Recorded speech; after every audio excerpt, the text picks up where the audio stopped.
Are you guilty? Top 5 Facebook ad mistakes that people make. That's what we're talking about today. And according to Weebly, up to 62% of small business owners say that their Facebook ad campaigns never work out well. So today I have Simon Solotko, who is the he's the Chief Marketing Officer. I almost gave you my title, Simon. I think you might be on mute though, but he is he's here today to share it with us, all of his Facebook knowledge, and then you have a wealth of my knowledge that we get to add in as well. So thank you so much for being here, Simon. Thanks, Tessa. Yeah, so we have a couple of people popping in right now. And guys, Jared, Martin, thank you guys so much for being here. And we're going to dive in because as always, we have so much information to cover. So I wouldn't say number one, the first thing that we're actually going to cover, let's see if this will show my presentation. Oh, and it is still showing my other screen, huh? Hold on. Gotta love technology. Nope, it's not showing my screen at all. Okay, let's try this again. One more time. So number one, I'll let you go ahead and start talking about it while I get my screen up here. But number one is a lack of clear objectives. So Simon, what kinds of objectives would we be looking for in a Facebook ad? Sure. So, sometimes people think really short term with Facebook ads, and they think, I'm going to use Facebook to drive transactions today. And that's one kind of advertising. It turns out it's tricky to make that work with a product that isn't established, where you really haven't gone through the motions of refining your marketing approach holistically. So it is an objective to go drive sales today. It's another decent objective to build your audience.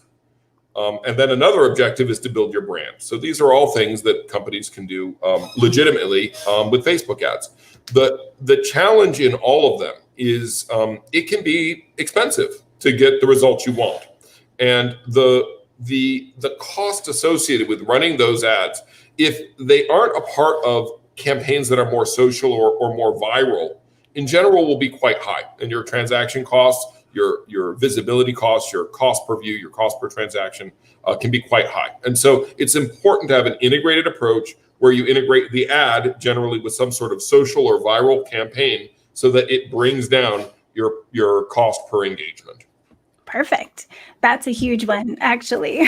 So we could, though, be doing some campaigns for different reasons, right? So that's another big thing, is that you might be actually running the wrong your goal is not aligned with what you want to achieve in that ad, right? So yeah, so you can do a cost per click, or you can do ads which actually measure the fulfillment of the transaction and have the Facebook pixel wired to do that.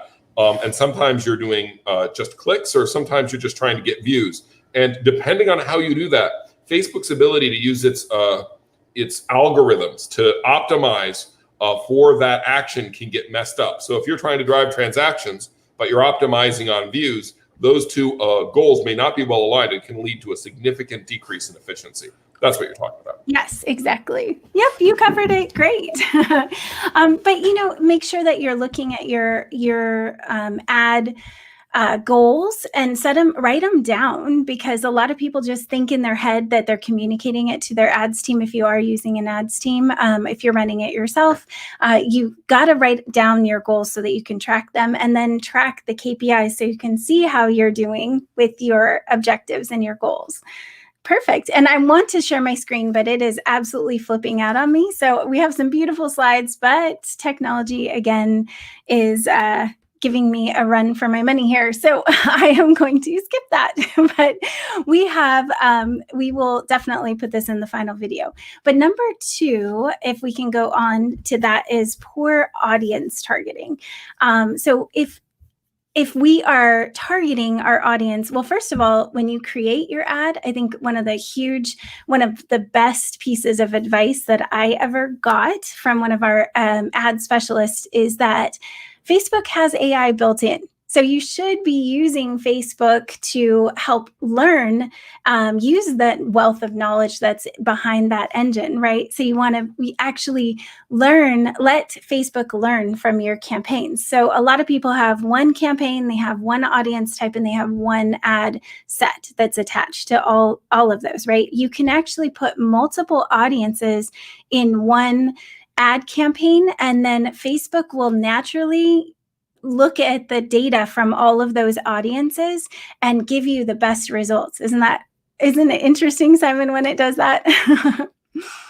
And it actually is learning from what you have. And that could be lookalike audiences. It could be your general broad spectrum audience. It could be people visited your website or visited your ads. They've viewed a specific video that you had posted before. So I think use the Facebook AI technology. A lot of people don't apply that to their ads. And right now, I see a huge improvement since everything that we've been experiencing through COVID. It's been a really big difference when you actually are optimizing your ads, because some groups are not performing as well as others. Yeah, it's totally true. The Facebook gives you a lot of knobs for audience targeting. And one of the things I always say is it's great to have a product with an audience that's well organized online.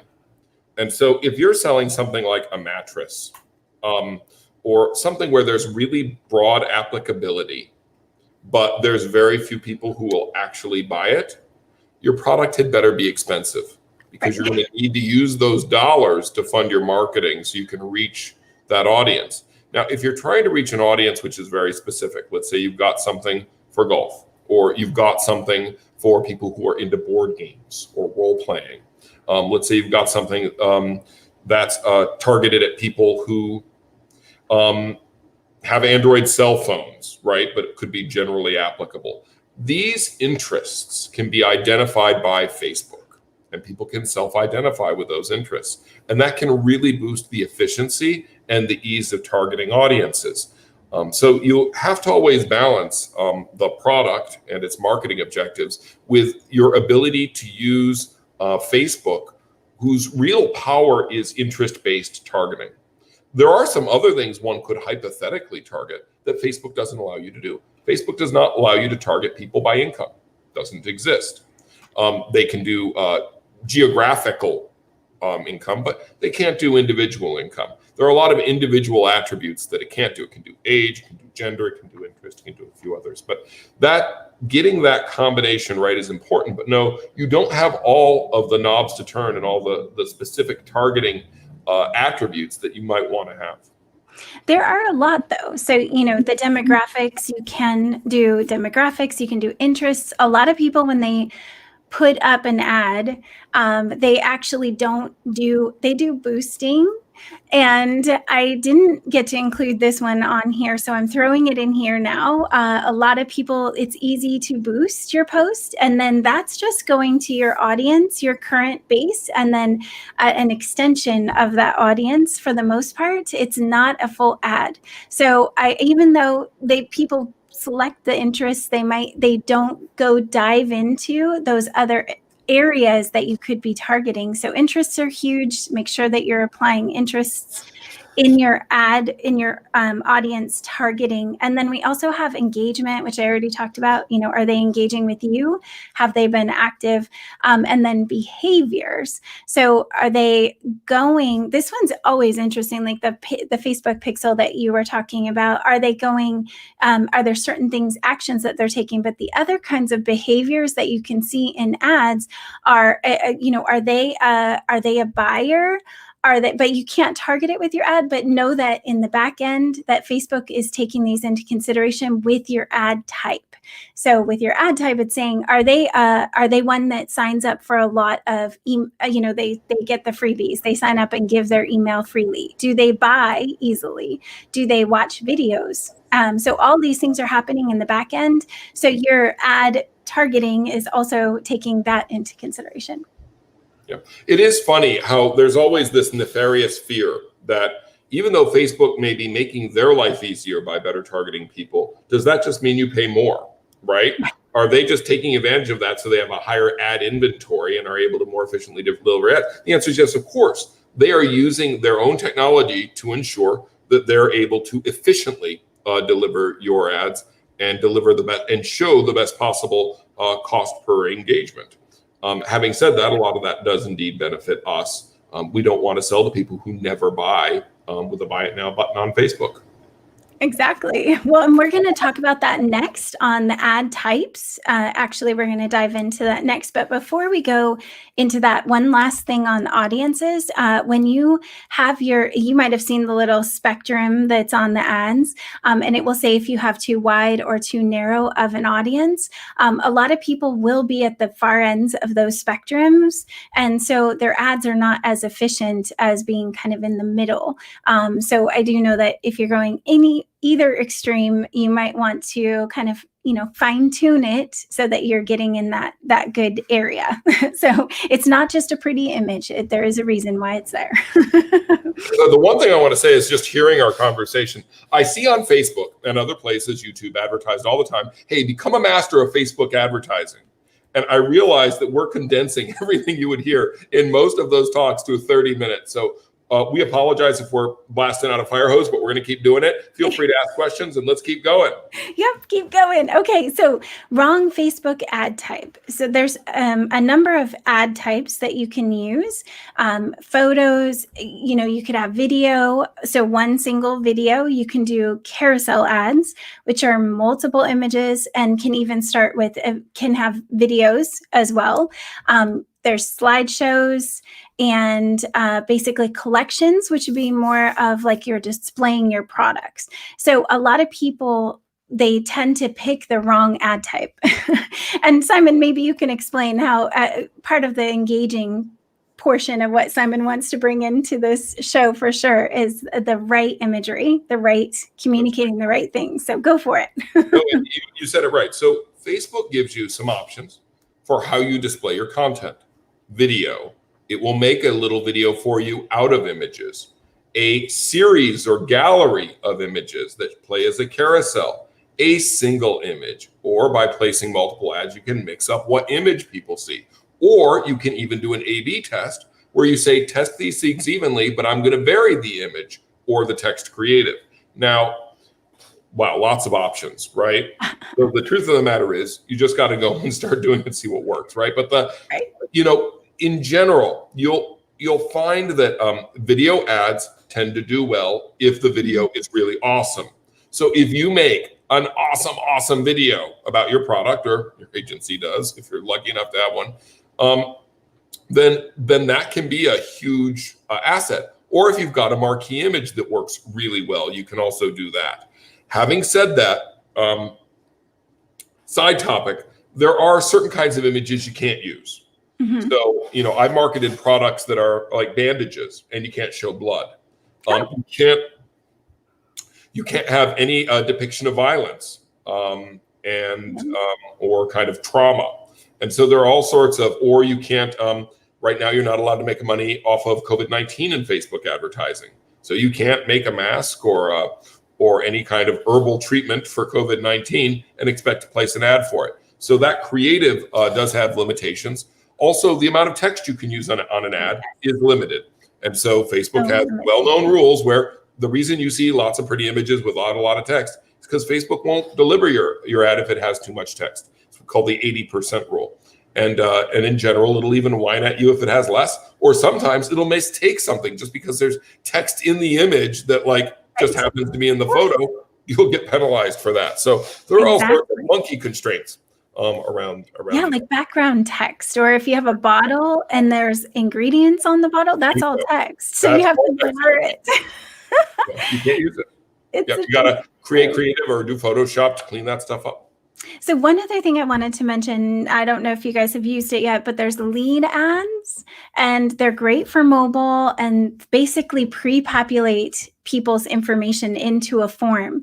And that actually is a really effective way because I think Facebook's favoring them because they're not people are not leaving the site. Basically, they want them to stay on Facebook. They'd prefer for them not to go, although you can use a link ad, which would have a link to your website or a specific CTA, right? So like download, sign up, learn, those types of things. So those are two things that I wanted to mention in this section that you might test using a lead form versus a link to your website and see how it performs. For example, so it can be really funny, right? So as Tessa said, you can create an ad on Facebook where it just pops up a form right there in front of you. That's an ad type. It can be interesting, can do some cool things. You can place an ad with a buy it now button, basically, that takes you straight to Amazon. You can do one with a buy it now button that takes you straight to your website. All these things have advantages and disadvantages depending on where you're at with your product. I like to send people to my website, generally if I'm using Shopify or a selling platform, because my margins are higher than they are on Amazon. If I'm doing something where I'm doing something B2B, I like to use Facebook contacts. So there are all sorts of different tools you can use. And, it's easy, basically, once you've got an idea of what you want to market. If you're an IdeaPros partner, you just ask us and we can very quickly help you navigate this terrain. Right. And this is a long-term thing. So one of the things I really, really meant to mention to you guys in the very, very beginning, but it applies to our number 4, is that it takes time for ads. So a lot of people will abandon their ads, which is number 4. They'll abandon them because they may have one ad, they tried it and it didn't work. Right. So one thing that you do have to know about Facebook is that it wants you to go longer term because it's learning from the people that are engaging. It's learning from your audience. It's learning from, the clicks that are happening, the actions that are being taken. So if you just run a super short ad, in fact, Facebook will yell at you and say it's too short at times. If you're trying to do like a 3-day ad, it's really designed to be more of a long-term ad solution for people. And then the CTA comes down, CPA, cost per acquisition, can come down over time because Facebook's learning. It's optimizing your ads. So don't cut it too short because you might be literally making your ad not function the best that it could. It's funny. We can talk about, are we going to talk about social engagement on ads, Tessa? You can talk about it in here, actually. We probably could have. Give you an example. So authentic engagement on ads is important. So for example, right now in the comment section of this video, I see people commenting and asking someone if they're an IdeaPros partner.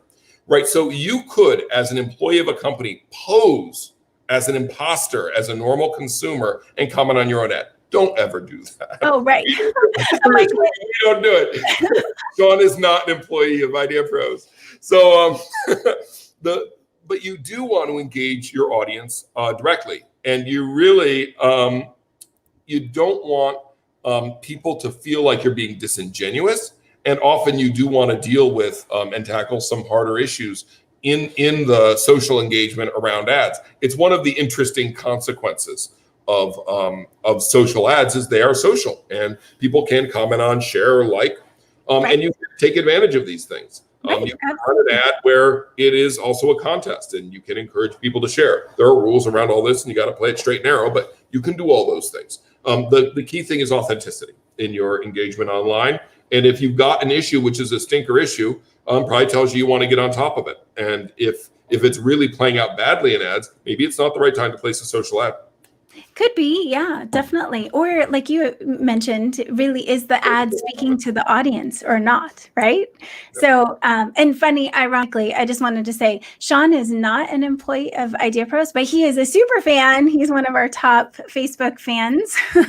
So I thank you guys so much. We're gonna come back, loop around. So if you have questions, we have one more of our 5 mistakes. And then we're going to loop around and see if there's any questions we can answer for you guys, because I know we're right on top of our time. So beyond, as far as the ad speaking to the audience, basically, a lot of people abandon their ads because they don't see the results. One of those reasons could be that you're not really, you're not engaging, you're not interesting, you're not capturing the attention of your audience, you're not magnetizing your ads. And that could be that you don't have a clear idea of what your target audience wants or their pain points. So when you're looking at your ads, obviously you're looking at some numbers to say, is this performing right or not? So is your click-through rate really low? I mean, are they looking at it, but they're not clicking on it? Are they clicking, but then doing nothing, right? So where's the break point in your ad? And also, testing, A/B testing to see if your audience prefers an image that has a red color in it versus a blue color or the text. But we're going to talk about A/B something testing. more significant, right? Right. Yeah. People respond differently to different images, and it winds up mattering significantly. Mm-hmm. And it often has to do with the audience's sense of magnetism towards that image. And if you believe your audience is one thing and it's different, and you've got an image which is targeting the thing you think you're chasing and it's not, like gender, for example, you think you're chasing girls, but it's all about guys, right? Those differences can result in significant differences in an engagement rate with your ad, clicks, Absolutely. Transactions. So what we do is we A/B test them. Right, which is number 5. Right. Lack of A/B testing. If you're not A/B testing, your ads could be definitely misperforming. What is A/B testing? So A/B testing is when you've got 2 ads and you run them head to head and you change 1 or 2 things. Now, why would you do that? Why don't you test 5 ads at once? Well, you can, but A/B testing really exaggerates the difference, creates an even foot race on the same days with the same audience targeting. And that's what's awesome about A/B testing. It's because it tells you through the same run which one does better. And it's a very simple and maybe simplistic test, but it turns out it's an apples to apples. And that's why we do them. I had someone tell me it's not an ABCD test, Tessa. It's just an A/B test. So I think that actually applies. You can accidentally change too many things in one ad. Simon's great at kind of focusing us back on, are we changing text? Are we changing the image? Oh, so you have a whole list of those. I'm actually going to go grab it so I can have them in front of me. But we could be changing creative, text, action, or destination. So Simon, do you want to go into those for us?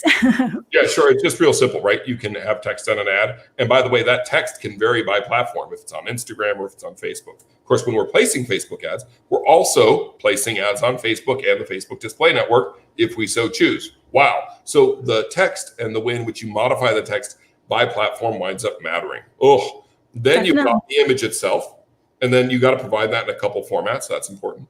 And changing out those images, as we said earlier, can make a difference. Also, again, pointing to your website versus pointing to Amazon versus an online form, like Tessa said. That action, what is the result of the click? Also, you can change what the button says. It can say learn more, it can say buy now. Those are, can it say buy now?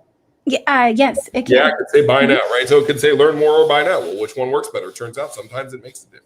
Right, absolutely. Download is another one of those actions, and some people have download. Yeah, you can do a mobile app specific ad. Yep. Lots of them. So perfect. Well, we made it through all 5. Let's answer the questions. Yeah, let's take the questions.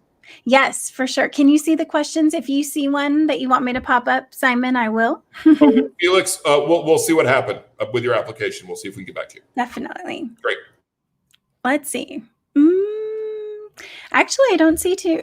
I see lots of comments, lots and lots of comments, but not any direct questions. They may not type quite as quickly as true. You guys go ahead and type any questions that you have about Facebook ads. If you're not quite there yet, you haven't really gotten to the point where you can do Facebook ads, then start paying attention to Facebook ads. I am always saving them because I'll see something that really grabbed my attention. I can have a swipe file. So either I take a screenshot. Most of the time I actually do I do a video on my phone and I capture everything about that ad from start to finish, what made me buy, because that's really what you want to know is like, what is engaging, right? So was it a video? Was there a funnel involved? So be swiping. If you're not running ads yet, at least be swiping. Someone asked, is YouTube a good platform? Oh, go ahead. Yeah, no, that's good. Yes. So go if you want to take it, Simon. I love it, but I love it. The problem is the cost per transaction for paid YouTube ads, if you're trying to sell something, can be high. Having said that, YouTube's great for getting at audiences in a long-term way. So if you can work with influencers and set up programs with those influencers, then they can do sponsored videos, which are totally legit, and the efficiency can be very, very strong. So yes, YouTube's a great platform, but from a paid ad perspective, not necessarily efficient. From a sponsorship of someone who works with your audience directly, then it can be super efficient and super successful. Right. So we have a whole show about influencers and how to look at which influencers you should be targeting. There's all different characteristics of influencers. So if you haven't seen that one, I'll pop it in after the show. I'm going to pop in the link for that article or the live that we did and a whole blog article around it and a template for you if that's what you want to do, is start working on your influencers. Oh, okay. So Carl asks about Twitter, and that's for me, Twitter ads, with the lead ads from Twitter were very successful. So I'm not sure, it depends. And I personally, the clients that we were doing Twitter ads for, they were very active on Twitter. So if that's where you're doing most of your business, you're posting a lot, then it can be very efficient because you have a good base. It's social synergy, right? What we were talking about earlier. If you're on Twitter and you're engaging on Twitter and you're placing ads on Twitter, those things can work together. If they're not, then you don't want to do that because it's not going to work out well. But if you've got a client or a topic that really just works really well on Twitter and you're well engaged, then it can be part of a winning formula. Right. And a lot of, you have to think about your target audience and where they are. So not everyone's over on Twitter, not everyone's over on Instagram that might be your target audience. So you just have to take that into consideration when you're deciding which ads to run. So when's a good time in the process to start Facebook or other ads? When you're in market. Generally, at IdeaPros, we do some stuff with pre-marketing on ads, which is clever and uses some neat tricks. So in general, I would suggest to partners, the time you would focus on it is when you're in market or when you're running a crowdfunding campaign. Perfect. Yeah, I think I agree. I would say that you could build your audience, but I don't build audience with ads as much, but we call them brand awareness ads. So it is getting the word out there and helping for people to see you. But the downside of brand awareness ads is that they're money that you're going to invest, that you would be investing in marketing and advertising anyway. They're not a good return on investment one for you. It's just to get the word out there. And it's used in tandem with ads that are generating revenue for you. Does that make sense? You have to have a base that you're going to at least see, these are my people. So in the beginning, when you don't have a list and you don't have your product or app yet, it's really more hit the ground yourself, more guerrilla tactic type stuff, not put up an ad as much most of the time, unless you have the funds to start building a list, but that's tricky. Perfect. Is there anything else that you want to, I know we got a couple last ones. Yeah, I want to say LinkedIn is in its own topic. LinkedIn is good for B2B, for business to business products. It is its own topic. So maybe we'll do that one day. Hey, there we go. Well, thank you guys all so much. If I missed your question, I'm so sorry. I definitely, actually, Shelly, you had a really good one though. The ad type and how do you decide which to choose? And is it part of A/B testing? So the answer is yes. And the answer is talk to us, right? We like video ads. Tessa and I love video ads. So we just tend to go there gravitationally. And if you can't do that, then we talk about the other image-based ad types.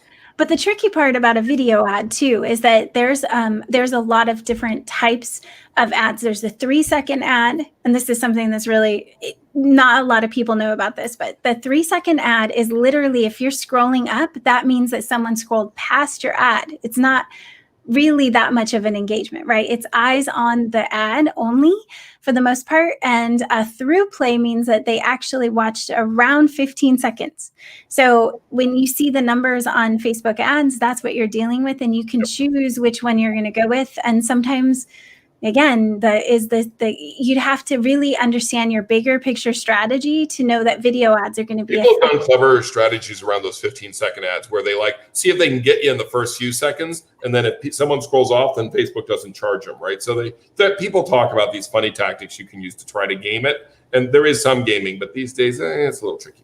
Yeah. Well, thank you guys so much for being here. I know, Stephanie, thank you so much. We appreciate you being here, and we love the compliment. Thank you. And then Shelly said that she appreciates our advice and expertise, and we'll keep more marketing topics coming to you as well. And next week we're back with Fred, and we have a pretty good plan for you guys for the next couple topics. So thank you guys. We will see you. Don't forget to subscribe if you're over on YouTube, and if you're watching us on Facebook after the live, you can click to get notifications when we go live. And we'll see you guys all next week, Fridays at noon Pacific time. All right. Thanks so much, Simon, for being on with us. Thank you so much, Tessa. It's a lot of fun. Take care, folks. Bye.